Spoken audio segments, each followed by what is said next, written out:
초록어린이재단에 매달 100만 원을 후원하게 되었습니다. 이 모든 게 구독자, 시청자 여러분 덕분입니다. 구독과 좋아요 감사합니다.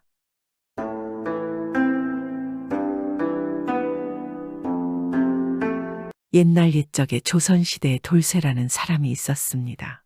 돌쇠는 오래된 사서의 기록에 의하면 세상에 태어나면서부터 말을 할 줄 알았고 또 대낮에는 그림자가 없었다고 합니다. 그래서 그는 살아있는 신선이요, 천재며 그림자가 없는 귀신이라는 말을 들었습니다. 그는 어려서부터 천문학, 지리학, 의학, 음악 풍수 등 모든 분야에 능통한 사람이었습니다. 거기다가 불교, 유교, 도교에도 정통하였고 또한 남들은 듣지 못하는 자연의 여러 소리들을 들을 수 있는 능력도 있었습니다. 돌쇠가 젊은 시절에는 북경의 특사로 간 아버지를 따라갔는데 그곳에 도사들이 있는 한 절에서 중국의 도사와 만남을 가졌습니다. 중국의 도사가 자신의 도법에 대해 자랑을 늘어놓는 것입니다. 그러자 돌쇠는 헛웃음을 치며 말하는 것입니다. 우리 조선에는 삼신산이 있어서 낮에도 도사가 하늘로 올라가는 것을 항상 볼 수 있는데 뭐가 그리 대단하단 말입니까? 그러자 머쓱해진 중국의 도사는 슬그머니 자리를 피했습니다. 그리고 더 이상 돌쇠에게 중국 도사의 자랑을 하지 않았습니다. 돌쇠는 중국으로 가는 길에 여러 오랑캐들과도 친분을 쌓았습니다. 그들의 언어와 말을 한 번만 들어도 쉽게 익힐 수 있었습니다. 그리고 중국에 있으면서 그곳에 온 오랑캐 사신들에게 오랑캐 말로 주역을 가르치기도 하고 각국에서 온 사신이 물으면 그 나라의 말로 척척 대답을 하였으니 중국 사람들은 돌쇠를 천인이라고 칭송하자 돌쇠는 손사래를 치며 말했습니다. 내가 듣고서 해독하는 것이 아니라 이미 알고 있었던 것입니다. 이미 모두 정해져 있는 것이지요. 당신들의 나에게 묻는 모든 것 말이요. 그런데 돌쇠가 한 번은 돌쇠의 숙모를 뵈러 갔을 때 숙모가 그에게 말했습니다. 나는 경상도에서 수확할 것이 있어서 그것을 알아보라고 하인을 보냈는데 아직도 돌아오질 않는구나. 이거야 혹시라도 도둑들을 만났는지 아니면 다른 안 좋은 일이 있는지 걱정이 너무 되는구나. 그러자 돌쇠가 제가 알려드릴까요? 라고 말했습니다. 숙모는 내가 그것을 어찌 안단 말이냐 하면서 웃었습니다. 이에 돌쇠는 먼 남쪽을 지그시 바라보더니 갑자기 땅을 박차고 공중으로 날아올랐습니다. 그리고는 축지법을 써서 그곳을 다녀왔습니다. 하인에게 갔다 온 돌쇠가 숙모에게 말하는 것입니다. 그는 지금 경상남도 문경세제를 넘어가고 있습니다. 그런데 지나가던 양반에게 매를 맞고 있더군요. 맞을 만한 짓은 아니지만 고약한 양반을 만나 그리 된 것입니다. 그러니 숙모님 이제 걱정하지 마십시오. 이 말에 숙모가 몹시 놀라 하면서도 하인이 왜 얻어맞고 있는지 이유를 아느냐고 물었습니다. 그러자 돌쇠가 가르쳐 주었습니다. 반상구별이 확실한 고약한 양반이 산꼭대기에서 밥을 먹고 있는데 숙모님 때 카인이 말해서 내리지도 않은 채 그대로 말을 타고 지나가다가 양반이 화가 난 모양입니다. 어찌 상놈이 양반이 밥을 먹고 있는데 먼지를 내며 지나간 것이 화가 난 것입니다. 그래서 얻어맞고 있지요. 그러자 숙모는 그런 돌쇠의 말을 믿을 수도 없어서 그저 농담으로 여기고 있었는데 아무래도 돌쇠의 진지한 표정으로 봐서는 농담인 것 같지가 않았습니다. 이게 정말이란 말인가? 나중에 꼭 확인을 해봐야겠구나. 숙모는 돌쇠가 돌아간 후에 이 내용을 잊지 않기 위해서 잘 기록을 해두었습니다. 그리고 얼마 후 마침내 하인이 일을 마치고 집으로 돌아왔을 때 숙모는 문경세제를 넘은 날이 언제인지를 물었습니다. 그런데 놀랍게도 돌쇠가 말한 바로 그날이었습니다. 놀란 숙모는 하인에게 그곳에서 혹시 양반을 만나 어떤 문제가 있었지 않았냐고 물었습니다. 그러자 하인은 깜짝 놀라며 어떻게 알았냐며 그날 있었던 일을 털어놓았습니다. 그리고 그 일은 정말 놀랍게도 돌쇠가 말했던 것과 모두 일치했습니다. 그리고 또 한 번은 이런 일도 있었습니다. 돌쇠가 머물고 있는 곳에 그와 절친한 스님이 문안차 찾아왔습니다. 돌쇠는 하인에게 술을 가져오라고 시키고는 스님에게는 곧 술이 올 것이니 한잔하고 가라고 하였습니다. 그래서 돌쇠가 스님과 이런저런 이야기를 나누며 술을 기다리다가 벼랑간 스님에게 말했습니다. 아이고 스님, 아무래도 오늘은 술을 마시기 힘들 것 같습니다. 그만 돌아가시지요. 다음에 오시면 제가 잘 대접을 하겠습니다. 그러자 스님이 영문을 몰라 하였습니다. 아니 갑자기요. 아까 분명히 하인에게 술을 받아오라고 시키신 것이 아닙니까? 그런데 왜 그냥 가라 하는 것입니까? 지금 무슨 볼일이라도 있는 것입니까? 아이, 그것이 말이죠. 이던벙대는 하인이 오던 중에 일이 잘못되었군요. 내 그러게 매사 조심하라 했거든 실수를 했군요. 뭐라고요? 하인이 벌써 왔습니까? 방금 나가지 않았습니까? 술 받는 곳이 여기서 거리가 꽤 될 텐데요. 스님이 영문을 몰라 어리둥절하자 돌쇠는 그저 허 웃어댔습니다. 그런데 잠시 시간이 지난 후 하인이 헐레벌떡 돌아와서는 돌쇠 앞에 넋죽 엎드려서 빌며 말했습니다. 아이고 주인 어르신 죄송합니다. 제가 그만 술을 받아서 오던 중에 술병을 깨뜨렸습니다요. 용서해 주십시오. 이를 어쩝니까? 하인의 말을 들은 스님은 너무나 감탄하였습니다. 과연 당신의 예지력은 참으로 대단합니다. 익히 알고는 있었지만 이 정도일 줄이야 참으로 신기합니다. 네, 오늘은 술보다 더 좋은 구경을 하였습니다. 돌쇠는 미리 하인이 넘어져서 술병을 깨뜨릴 것을 예견하고 스님에게 돌아가라고 했던 것이었습니다. 또한 돌쇠는 조선 중기 유명한 문신이자 정치인인 윤두수와도 친한 친구 사이였습니다. 그런데 어느 날 윤두수가 신통력이 있는 친구 돌쇠에게 와서 자신의 팔자를 한번 점쳐달라고 부탁하였습니다. 돌쇠는 윤두수의 팔자를 점쳐보았는데 갑자기 인상을 찌푸리며 말했습니다. 이복의 자네는 수명이 40살밖에 못 살 단명할 팔자구만. 뭐라고 안 된다네. 아이, 그럼 얼마 안 남은 것 아닌가? 혹시 수명을 늘리는 비법은 없는 건가 좀 알려주게. 자네는 신통한 능력이 있지 않은가? 나는 아직 이 나라에서 할 일이 많단 말일세. 40에 죽기에는 너무 허무하지 않는가? 자네는 반드시 내 명을 늘릴 수 있는 방도를 알 것이야. 그러자 돌쇠는 잠시 고민하다 말했습니다. 나의 능력으로도 사람의 수명을 늘리는 것은 불가능하지. 다만 방법이 있긴 한데 그것은 바로 자네가 직접 천상에서 온 신선을 만나서 자네 수명을 연장해 달라고 비는 것이지. 아니, 그게 정말인가 알겠네. 알겠소. 내가 가서 빌 테니까. 신선을 어찌 만날 수 있는지 알려주게. 내 반드시 자네가 시키는 대로 하겠네. 돌쇠는 잠시 고민하였습니다. 그리고 하늘을 보며 한숨을 지었습니다. 이 비밀을 알려준다면 나는 하늘에 큰 벌을 받을 것인데 허나 이 친구의 능력은 나라에 꼭 필요하니 어쩔 수 없구나. 이 나라를 위한 일인데 내가 그 정도는 감수해야 할 것이야. 돌쇠는 윤두수에게 신선을 만날 수 있는 방법을 알려주었습니다. 곧 보름달이 될 것이야. 그러면 여기 뒷산의 폭포 앞에 있는 커다란 바위가 있는데 거기에 엎드려서 100번 절을 하며 신선을 만나게 해달라 빌게나. 빌 때는 온 마음으로 정성껏 꼭 만나게 해달라고 해야 하네. 간절함이 없으면 신선을 만날 수가 없을 것이야. 그런 폭포에서 신선께서 나타나실 것이야. 그때 명을 늘릴 수 있도록 신선께 빌도록 하게. 그리하면 자네의 명을 늘릴 수 있는 방도가 있을 것이야. 정말인가 알겠네. 그리하겠네. 고맙구만. 내 진심으로 100번을 빌고 신선을 만나면 어떻게든 사정을 해보겠네. 친구 윤두수는 말대로 보름달이 뜬밤에 뒷산에 올라서 그곳의 폭포 앞 큰 바위에서 열심히 절을 하며 신선을 만나게 해달라고 빌었습니다. 그리고 정말로 100번째 절을 하자 갑자기 폭포의 물이 하늘로 높이 치솟으면서 흰 도복을 입고 흰 수염을 길게 늘어뜨린 신선이 나타났습니다. 신선을 본 윤두수는 말했습니다. 신선님, 부디 저희 짧은 수명을 늘려주십시오. 부탁드립니다.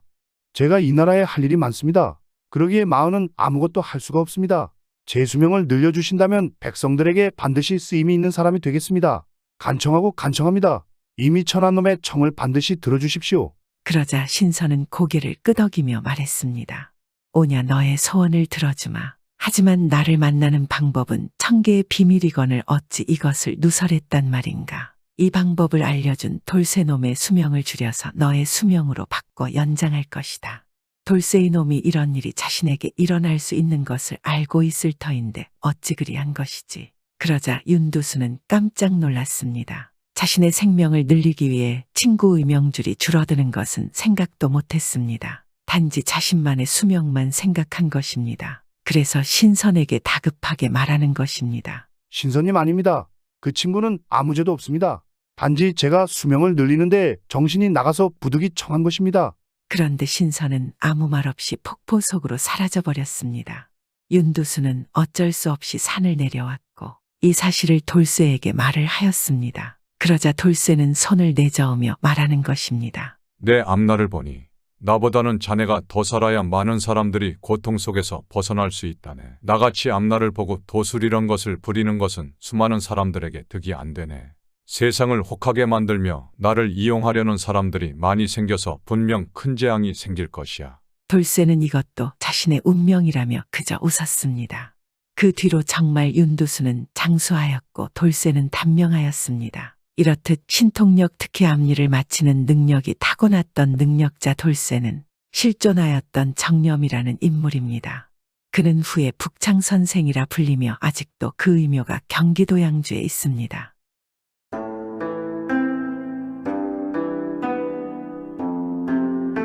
옛날 옛적 한 시골에 성이 김씨라는 집이 살고 있었습니다.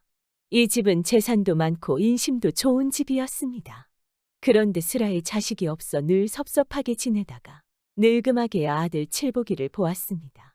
늙음하게 본 자식인데다 아들이어서 김씨네는 그 아이를 금이야 오기야 하였습니다. 하지만 이 행복이 얼마 가지 않아 남편이 그만 세상을 뜨고 말았습니다. 그리하여 이 집에는 늙은 어머니와 어린 칠복이 두 식구가 살게 되었습니다. 집살림이 부유해서 남편이 살았을 때 남한테 돈을 많이 빌려주었는데 남편이 죽으니 칠복이 어머니가 다니며 그 돈을 받아들이기 시작하였습니다. 칠복이네 집에서 그리 멀지 않은 곳에 정씨라는 사람이 살고 있었는데 생전에 그 집에 돈 500냥을 빌려준 일이 있었습니다. 돈은 빌려준 지 5년이나 되었지만 정씨네는 돈이 없어서 그 돈을 갚지 못하였습니다. 칠복이 어머니는 그 돈을 받으러 정씨네 집에 다니기 시작하였습니다. 정씨네는 두 부부가 딸 하나를 데리고 살았는데 어느 날 정씨 아내가 득병하여 세상을 뜨고 말았습니다. 칠복이네 돈 500냥을 쓰게 된 것도 그때 정씨의 아내가 병들었기 때문이며 정씨 아내 장례 때문에 돈을 쓰게 되었습니다. 그런데 그 뒤로 갚을 길이 없어 차일피일 미뤄만 오다 보니 5년이란 세월이 흘렀습니다. 정씨네가 돈 500냥을 갚을 힘이 없다는 것은 칠복이 어머니도 잘 알고 있었습니다. 그 집에 돈 받으러 다님은 돈을 받자는 것보다 그 집에 옷같이 생긴 딸이 욕심나서였습니다. 이때 정씨는 돈은 없었으나 글에 뜻이 있는 사람이라 서울에 가서 글을 더 배울 생각만 하고 있었습니다. 정씨는 서울에 갈 생각은 불붙듯하고 빚진 돈은 갚을 길이 없는지라 생각하며 빚 대신 딸을 칠복이네 집에 맡기면 딸도 고생이 따로 없을 것이요. 자기도 뜻대로 서울에 가서 글 공부를 더 할 것 같아서 딸을 데리고 칠복이네 집으로 찾아가려 하였습니다. 정씨는 딸이 너무나 불쌍해서 딸을 보고 말했습니다. 꽃분아, 너는 어려서 어미를 잃고 아무 일도 모르는 아비 슬아에서 고생하니 얼마나 가련하냐. 너 아버지를 따라 칠복이네 집으로 가자. 꽃분이는 영문도 모르고 아버지 말대로 아버지를 따라 칠복이네 집으로 갔습니다. 정씨가 고운 딸을 데리고 칠복이네 집으로 찾아가니 칠복이 어머니는 아주 반갑게 대해 주었습니다. 그녀는 꽃분이에게는 엿을 주고 정씨에게는 술상을 차려내왔습니다. 정씨는 칠복이 어머니가 권하는 술을 2잔 받아 마시고는 자신의 심정을 거짓없이 사실대로 말하였습니다. 참 미안하게 되었습니다. 칠복이네 돈 500냥을 빌려 쓴 지도 5년이 되었는데 갚지를 못하였습니다. 그래서 오늘 저는 사정을 구하려 왔습니다. 아시겠지만 저희 집에는 그 돈을 갚을 길이 없습니다. 그래서 저는 생각도 못해 제 딸을 이 집에 맡기고 저도 서울에 가서 돈이나 벌려 합니다. 제 딸이 어리기는 하나 크게 허물은 없으니 받아주십시오. 정씨 입에서 이 말이 떨어지니 칠복이 어머니는 원래 그런 생각이 있던 차라 기뻐서 어쩔 줄 몰랐습니다. 댁에서 그렇게 생각하시고 귀한 딸을 우리 집에 준다면 그 애는 내 집사람이니 조금도 걱정 마세요. 그러니 서울 가서 돈 벌 생각은 마시고 글이나 읽어 꼭 성사하세요. 내 지난 500냥도 더 묻지 않고 돈 500냥을 더 줄 터이니 어서 떠날 준비를 하세요. 내가 전에는 돈보다 그 딸을 더 욕심냈지만 지금은 그런 생각 조금도 하지 않겠습니다. 내 딸이면 어떻고 내 며느리면 어떠합니까? 내 친자식처럼 기르겠습니다. 정말 감사합니다. 이 은혜를 어떻게 갚아야 할지 모르겠습니다. 은혜란 당치도 않은 소리 하지 마세요. 꽃분아, 너 이 어머니를 친어머니로 삼고 잘 있거라. 나는 서울로 간다. 정 씨는 모진 마음을 먹고 돈 500냥을 받아들며 칠복인의 집을 나섰습니다. 꽃분이는 아버지를 따라가겠다고 발버둥치며 울었지만 정 씨는 울면서 그 길로 떠나고 말았습니다. 꽃분이는 며칠간 서먹서먹해 하더니 금세 정을 붙이고 스스럼 없이 잘 지냈습니다. 그 후 세월은 나는 화살과도 같이 지났습니다. 어느덧 아이들이 다 크니 칠복이 어머니는 혼례를 치렀습니다. 어릴 때부터 정을 주고 받은 애들이라 잔치를 하자 원앙새처럼 의족해 지내며 재미나게 살았습니다. 그런데 3년이란 세월이 지나니 아들 칠복이가 우연히 득병하였는데 백약이 무효하여 그만 세상을 뜨고 말았습니다. 그러니 이 집에는 늙은 과부와 젊은 과부가 남아서 눈물로 세월을 보내게 되었습니다. 그래도 며느리와 시어머니 사이가 끔찍해서 서로 서러운 마음을 위로하고 서로 생각해주면서 살아갔습니다. 두 과부가 살아가자니 차차 살림도 줄어들기 시작하였습니다. 두 과부의 집에서 그리 멀지 않은 곳에 박 의원이 있었는데 박 의원은 10년 전에 돈을 빌린 적이 있었습니다. 하지만 박 의원은 그 돈 갚을 생각은 꿈에도 하지 않았습니다. 칠복이 어머니는 살림도 줄고 괘씸한 생각도 나서 박 의원네 집으로 돈 받으러 갔습니다. 그런데 박 의원은 돈을 갚을 생각은 하지 않고 그녀를 죽여 없앨 계획이었습니다.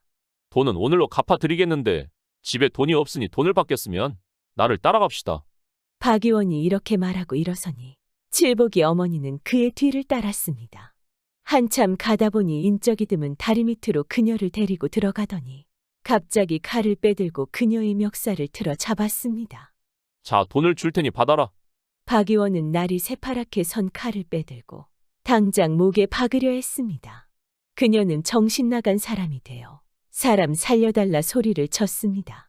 이때 마침 다리를 건너려던 두 사람이 있었는데 그녀의 목소리를 듣고는 다리 밑으로 달려갔습니다. 그러니 미처 손을 쓰지 못한 박 의원은 정신없이 꽁무니를 빼고 말았습니다. 칠복이 어머니는 그 자리에서 정신을 잃고 쓰러졌습니다. 이 두 사람은 부자간이었는데 고을원님의 수하에서 일하는 옷이 부자였습니다. 이들 부자는 정신 잃고 쓰러진 그녀를 가까스로 살려놓고는 대체 어인 일인가 하고 물었습니다. 어르신, 어찌하여 이런 일을 당하셨습니까? 옷이 아들이 물으니 그제서야 칠복이 어머니는 박 의원이라는 사람한테 10년 전에 빌려준 돈을 받으러 왔다가 이런 일을 당하였다는 것을 사실대로 말하였습니다. 그녀의 말이 끝나자 옷이 아들이 또 물었습니다. 집에는 젊은 사람도 없어서 어찌 늙으신 분이 이런 무서운 일까지 당하십니까? 집에 돈 받으러 다닐 사람이 있으면 이 늙은 것이 나섰겠습니까? 집에 노인도 세상 뜨고 제 아들도 죽어 집에는 나와 젊은 며느리밖에 없습니다. 칠복이 어머니는 꼬물만치도 속이지 않았습니다. 이 옷이 부자가 들어보니 두 과부가 살지 않겠습니까? 마침 이들 부자도 고을관 소속이기는 하지만 둘 다 호랩이 신세라 옷이 아들이 거리낌 없이 말했습니다. 우리가 없었다면 어르신도 이미 죽어 황천에 갔을 것입니다. 그러니 늙은이는 늙은이끼리 부부를, 젊은이는 젊은이끼리 부부를 맺고 살도록 합시다. 하지만 칠복이 어머니는 그럴 생각이 전혀 없어 무릎 꿇고 두 손이 발이 되도록 빌었습니다.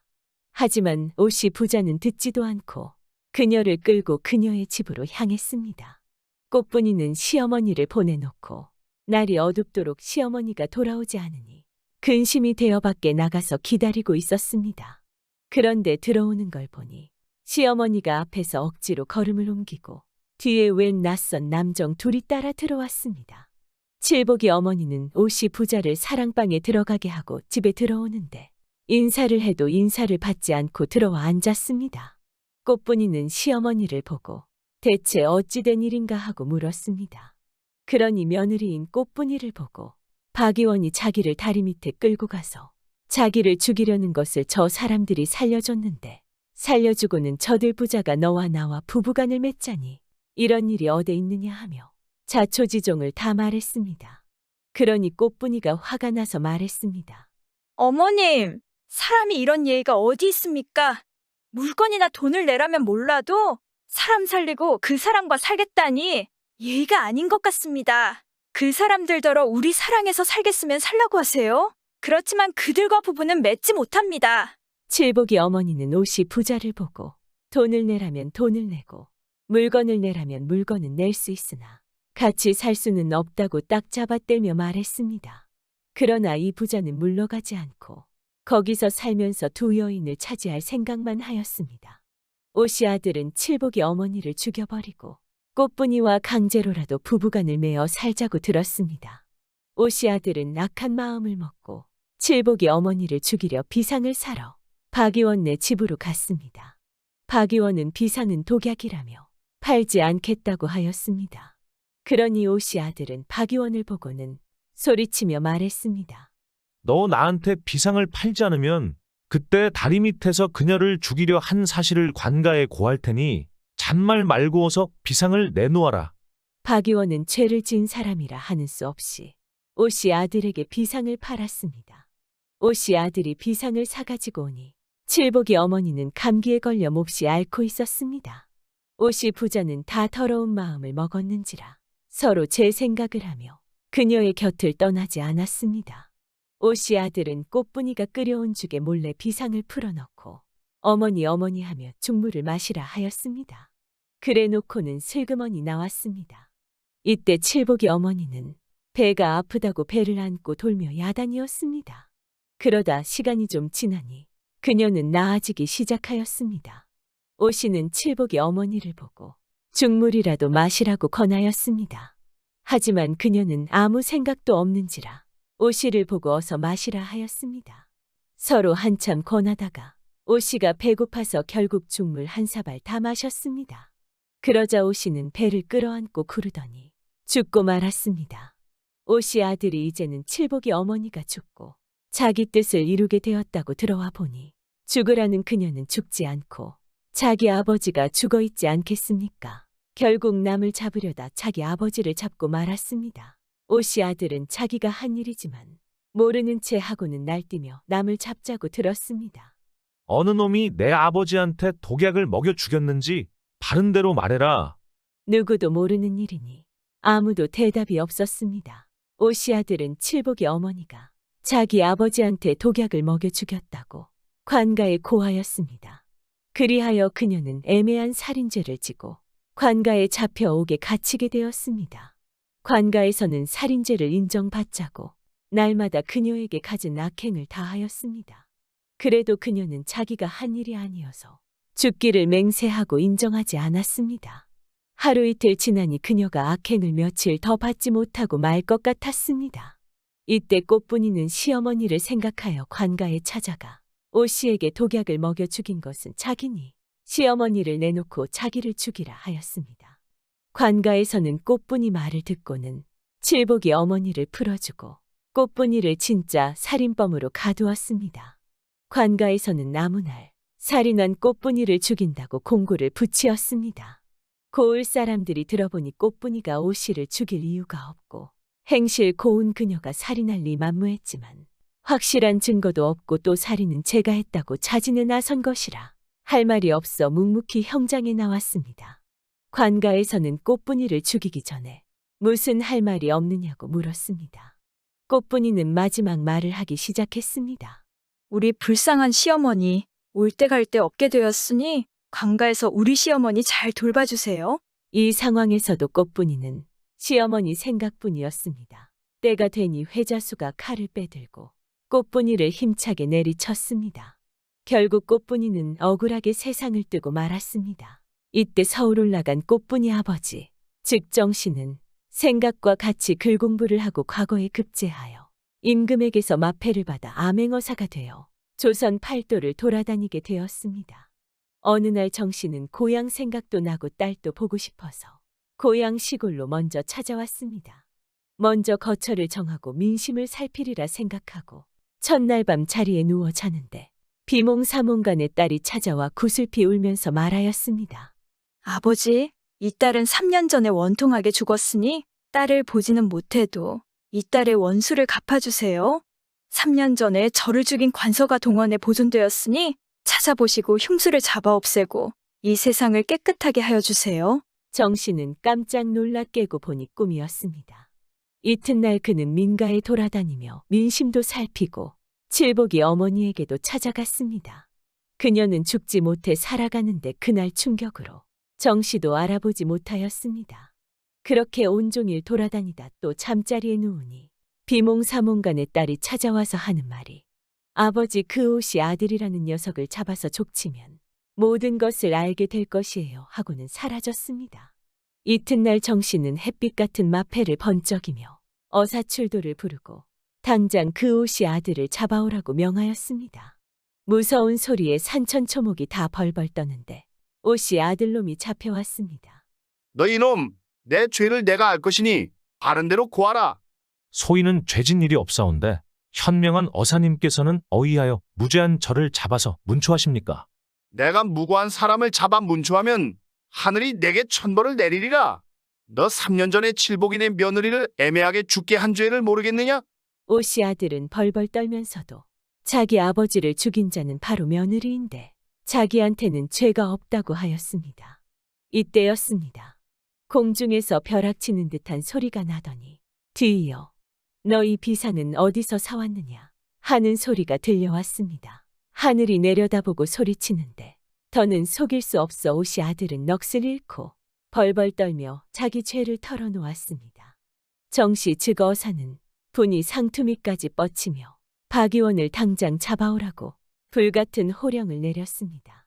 박의원은 지은 죄가 있는지라 모든 사실을 일일이 말하였습니다. 너희들은 하늘이 용서 못할 죄를 지었으니 내 너희들을 처단치 않아도 하늘이 너희들에게 천벌을 내리리라. 정씨의 말이 끝나자 청청 하늘에서 번개가 번쩍하더니 박의원과 옷이 아들은 날벼락을 맞아 한 줌 재가 되었습니다. 정씨는 그 길로 아프신 칠복이 어머니를 데리고 서울에 올라가 나라에 이 사실을 고하고 칠복이 어머니를 받들어 모셨습니다. 시어머니를 향한 꽃분이의 효심에 사람들은 감동을 받으며 점점 온 세상에 퍼지기 시작하였습니다. 칠복이 어머니는 그 후로 꽃분이를 한순간도 잊어버리지 않고 가슴속에 깊이 간직하며 살았습니다.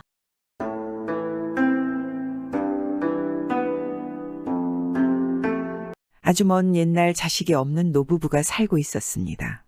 가난하지만 금술 좋은 부부였습니다. 그런데 그 이웃집에는 괴팍하고 게으른 욕심 많은 노총각이 살고 있었습니다. 성격이 얼마나 고약한지 사람들이 잘 다니는 골목에 구멍을 파놓거나 수확해 놓은 벼에 불을 지르며 사람들을 괴롭혔습니다. 오죽하면 동네 사람들은 욕심쟁이 노총각이 다시 아기만 되면 좋겠다는 생각을 할 정도였습니다. 아기가 되면 다시 잘 가르쳐서 기를 수 있으니 말입니다. 그 욕심쟁이 노총각은 하루를 멀다 하고 착한 부부의 장독을 깨놓는 바람에 착한 부부는 정말 힘이 들었습니다. 또한 착한 부부가 꼬부라진 허리를 숙여가며 땔감을 마련해 놓으며 욕심쟁이 노총각이 몰래 와선 좋은 것만 가져가기 일쑤였습니다. 그날도 다른 날과 같이 욕심쟁이 노총각이 땔감을 가지고 가는 바람에 이른 아침부터 산속으로 나무를 하러 간 착한 영감이 저녁 때가 되어도 돌아오질 않았습니다. 하루가 지나도 돌아오질 않자 착한 부인은 영감을 찾으러 산속으로 들어가려고 채비를 차렸습니다. 그때였습니다. 나무찜을 지고 어슬렁어슬렁 영감이 돌아오고 있었습니다. 착한 부인은 어찌나 반가운지 후닥닥 뛰어가 얼싸안았습니다. 아이고, 어서 오시오. 얼마나 걱정을 하였는지 모르겠소. 왜 이렇게 늦으셨어? 하고 영감님과 함께 방 안으로 들어갔습니다. 밝은 촛불 아래서 영감님의 얼굴을 본 착한 부인은 깜짝 놀랐습니다. 영감님의 얼굴엔 주름살 하나 보이지 않고 수염도 없어지고 하얗게 새었던 머리도 까매져 아주 점디절문 서방님으로 변해 있었습니다. 아이고, 여보. 어떻게 이렇게 젊어지셨어? 아주 점디절문 사람이 되었으니. 하면서 착한 영감의 얼굴을 만지고 보고 또 보며 물어보았습니다. 영감님은 목소리까지 아주 젊은 소리로 글쎄, 나도 이상하오. 영감님은 자초지정을 설명했습니다. 처음에 산속에 가서 나무를 베고 있노라니 어디에서 왔는지 처음 보는 구간조가 후루루 날아와서 머리 위에 나무에 앉아 고운 목소리로 노래를 하는데 세상에선 들을 수 없는 아주 고운 소리로 노래를 하는 겁니다. 영감님은 그만 그 새소리에 정신이 쏠려서 그 소리를 계속 듣고 있었습니다. 그랬더니 그 구간조는 노래를 뚝 그치곤 후루루 산속으로 날아갔습니다. 하도 섭섭하여서 한참이나 그대로 서서 귀를 기울이고 있노라니 그 새소리가 다시 나길래 쫓아갔습니다. 그 새가 영감님을 보았는지 또 도망을 가자 영감님은 쫓아갔습니다. 또 후루루 하고 더 깊이 날아가자 그냥 따라서 자꾸 쫓아 들어갔습니다. 그렇게 한참 가니까 생전 처음 와본 곳에 와 있는 것입니다. 조금 더 가보니 그 새가 나뭇가지에 앉아 있었습니다. 가만 보니 그 나무 밑에 조그만 웅덩이가 있고 벼랑간 어찌 목이 마른지 그냥 그 샘물을 손바닥으로 떠마셨습니다. 얼마나 그 물맛이 시원한지 좋은 약주를 먹은 것 같습니다. 그래서 영감님은 그만 구간조는 다 잊어버리고 5번이나 그 샘물을 떠먹었습니다. 그랬더니 속이 시원하면서 술 먹은 사람같이 취해 잠이 들었습니다. 시간이 이렇게 지난 줄도 모르고 깨어나자마자 돌아오는 길이라오. 아이고, 그럼 그 샘물이 필시 젊어지는 신령한 샘물인가 보구려. 하면서 착한 부인도 기뻐하였으나 기쁨도 잠시. 착한 부인의 얼굴엔 금세 걱정이 가득했습니다. 영감이 너무 젊어지고 착한 부인은 그대로 있으니 말입니다. 착한 부부는 이튿날 동이 트자마자 산속으로 샘물을 찾아갔습니다. 착한 영감은 부인에게 샘물의 물을 마시게 했습니다. 그랬더니 늙은 부인도 젊은 새색시가 되어 젊은 서방님과 재미있게 살게 되었습니다. 게으름뱅이 욕심쟁이 노총각은 그것을 보고 젊어진 부부에게 그 샘물 있는 곳을 가르쳐 달라 하였습니다. 마음 착한 부부는 길을 알려주었습니다. 욕심쟁이 노총각은 한 번도 쉬지 않고 그 샘물에 도착하였습니다. 욕심쟁이 노총각이 젊어져 돌아오려니 하고 착한 부부는 기다렸지만 저녁이 되어도 돌아오지 않자 그 샘물로 찾아갔습니다. 착한 부부가 샘물에 도착하자 어디선가 갓난아이 울음소리가 들렸습니다. 웬일인가 하고 뛰어가 보니 옷은 분명히 욕심쟁이 늙은이가 입었던 옷인데 그 옷 속에서 갓난아이가 으앙으앙 울고 있었습니다. 그 욕심쟁이 노총각이 샘물을 마실 때도 너무 욕심을 부려서 아주 갓난아기가 되어버린 것입니다. 착한 부부는 웃으면서 우리 집에 아이가 없어 쓸쓸했는데 우리가 기릅시다. 하고 갓난아이를 안고 내려왔습니다. 이 부부는 이 아이를 부지런하고 착한 아이로 잘 키웠습니다.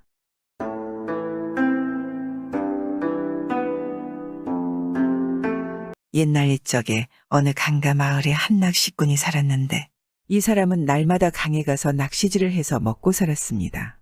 붕어도 낚고 잉어도 낚고 메기도 낚고 그래서 그걸 장에 내다 팔기도 하고 고아 먹기도 하고 그러면서 살았습니다. 하루는 이 사람이 강에 나가 낚시질을 하는데 그날따라 고기가 안 잡히는 것입니다. 하루 종일 열심히 해도 한 마리도 못 잡는 것입니다. 그래서 자꾸자꾸 자리를 옮기다 보니 커다란 동굴 있는 데까지 가게 됐습니다. 강물이 굽이쳐 흐르는 곳에 동굴이 하나 뚫려 있는데 그 앞에까지 간 것입니다. 거기서 낚시를 탁 들이우니까 물속에서 웬 파란 옷 입은 아이가 쑥 나오는 것입니다. 나오더니 하는 말이 우리 아버지가 이 강을 지키는 용왕님인데 손님을 모셔오라고 해서 왔습니다. 어서 가십시다. 라고 하는 것입니다. 그러니까 그 파란 옷 입은 아이가 용왕 아들인 모양입니다. 용왕 아들이 가자고 하는데 어떻게 할 방법이 없어 고분고분 따라갔습니다. 아이가 이끄는 대로 따라가다 보니 동굴 안에까지 들어가게 됐는데 동굴 안에 썩 들어서자마자 몸이 밑으로 쑥 빠지는 것입니다. 쑥 빠져서 한참 내려갔는데 정신을 차리고 보니 용왕의 아들 등에 엎혀서 강물 속으로 하염없이 들어가고 있는 것입니다. 한참을 가니깐 으리으리한 용궁이 눈에 들어왔습니다. 낚시꾼은 용왕 앞으로 불려가게 되고 용왕이 이 사람을 보더니 막 야단을 치는 것입니다. 자네가 날마다 우리 백성들을 잡아가서 우리나라가 곧 망하게 됐네. 그래서 낚시꾼은 용왕에게 사죄를 했습니다. 그런 줄 몰랐습니다. 이제 더는 고기 안 잡고 농사나 지어 먹고 살겠습니다. 그랬더니 용왕이 마음이 풀어졌는지 잔치를 베풀어 주는 것입니다.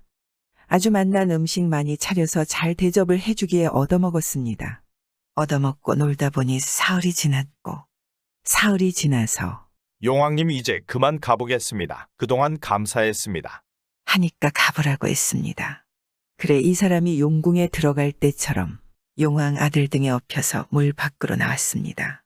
낚시꾼은 물 밖으로 나와서 집에 가보니 그새 식구들이 자기 장사를 치르고 3년상까지 마친 것입니다. 그게 어찌된 일인고 하니 이렇게 된 것입니다. 집에서는 이 사람이 물에 빠져 죽은 줄만 알고 장사를 치렀는데 용궁에서 사흘이, 바깥 세상에서는 4년이어서 그새 4년이 흘러간 것입니다. 그러니까 3년상까지 마친 거였습니다. 죽어서 3년상까지 지낸 사람이 불쑥 나타나니까 식구들이 놀랄 수밖에 없는 것입니다. 그래서 이 사람은 한 번 죽었다가 산 사람이 됐는데 그래서인지 참 오래도록 살았습니다. 100살하고도 99살을 더 살았다고 전라도 고창에 전해지는 전설입니다. 구독은 공짜입니다.